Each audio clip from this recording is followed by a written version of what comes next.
Mi chiamo Lorenzo e con il Vostok, il mio vecchio camper del 1982, sto facendo il giro d'Europa. Percorrerò 20.000 chilometri alla ricerca di storie e luoghi di confine. Queste sono le storie del Vostok. An ecovillage is an intentional community where some people gather around some subjects, and often we distinguish between three kinds of ecovillages. Some ecovillages are primarily concerned about the ecological, practical, technical, ecological stuff. Then there's another kind of communities, which is social ecology, saying that the most important thing is that people are happy together. And the third kind of ecovillages that is often talked about are more spiritual or religious. If you have some spiritual agenda or insight, you don't want to pollute your environment. And this ecovillage was born from some concerned parents to developmentally retarded. Before the people with special needs weren't allowed to be in normal schools, so they had separate schools.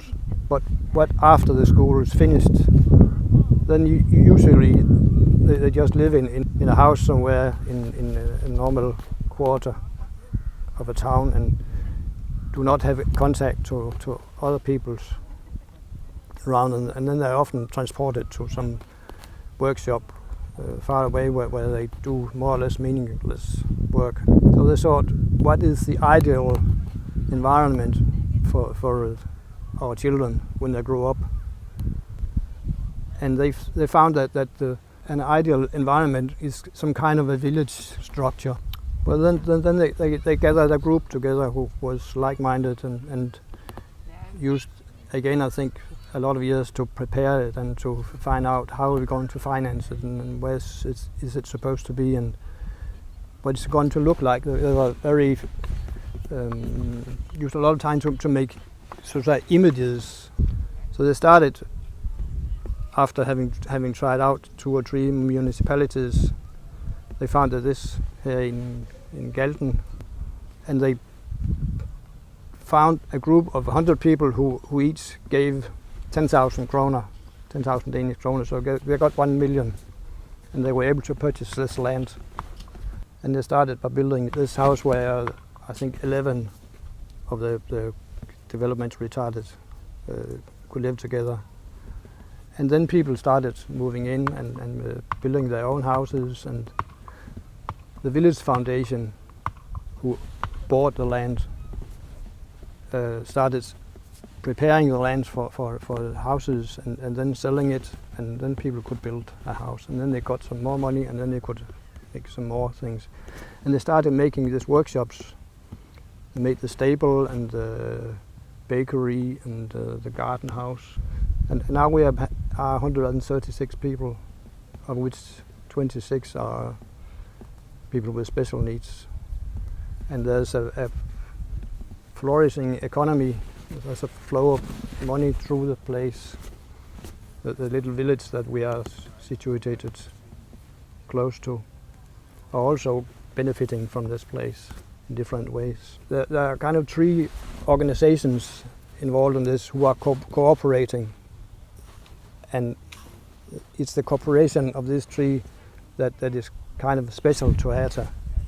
First, there is the foundation who bought this land, and they built the workshops and some of the houses for rent, and that's basically all that they do. And then there is the common people, the neighbors, who has an association called the Common Leading Group.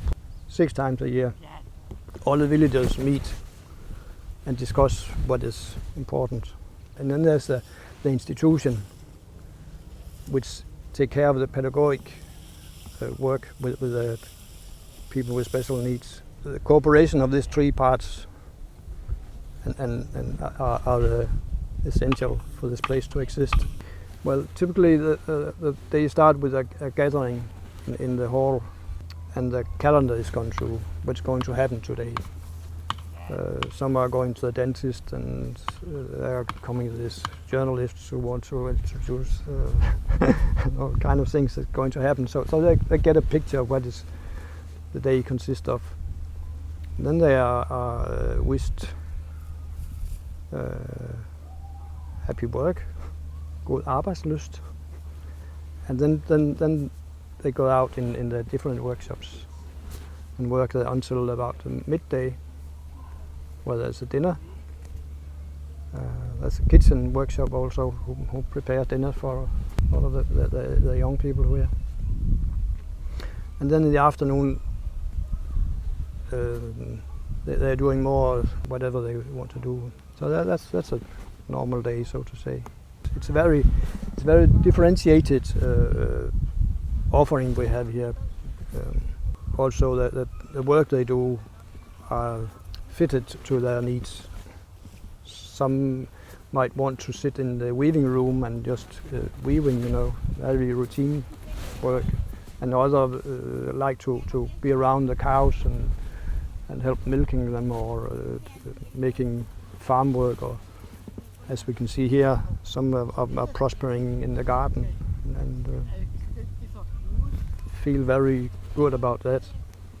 So it's very there are many offers, many types of work in this place. So there's a bakery, and there's a kitchen, and there's a washing, laundering work, and then we have there's a kindergarten in the village close to that a little group of people make lunch for.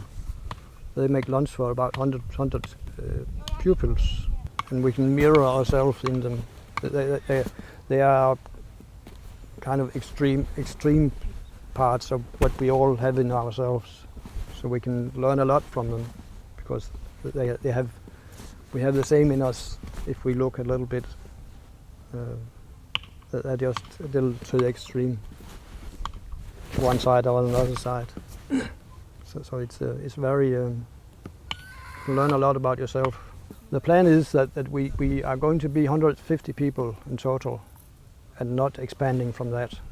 So if anybody else would like to join this place, they've had to build their own, so to say, somewhere else. And there are people in northern part of Jutland who's trying who's working on making a place similar to Herta. So I think it's just going to be a kind of a normal village with this people with special needs integrated closely in the next many years, if things goes well.